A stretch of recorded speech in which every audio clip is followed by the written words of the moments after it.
যমুনার তীরে ঘুমিয়ে থাকা এক অপার সৌন্দর্যের নাম চরকাটারি ইউনিয়ন। নদী ভাঙন আমাদের জীবনেরই এক বাস্তব অধ্যায়। কখনো নিঃস্ব করে দেয়, আবার এই যমুনার বুকে ভেসে আসে জীবনের আশার ঢেউ।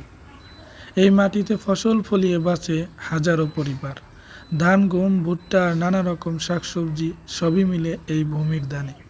নদীর পাড়ে জেলে জীবনের গল্প বাঁধে, নৌকায় এখানে যানবাহন, আর যমুনার জলেই জীবন রক্তধারা।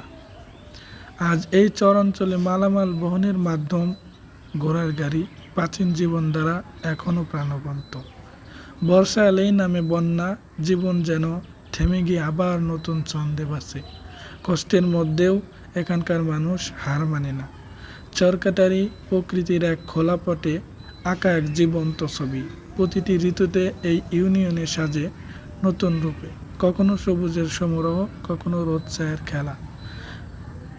গৃহপালিত পশু পাখি, হাঁস মুরগি, ছাগল আর গরু সবই এখানকার জীবনের অংশ। পরিশ্রম আর প্রকৃতির সাথে একত্র হয়ে বাঁচে এখানকার মানুষ। চরকাটারি শুধু একটু ইউনিয়নের নাম নয়, এটা ভালোবাসা, সংগ্রাম এবং শান্তির প্রতীক। এটাই আমাদের মাটি, আমাদের ঘর।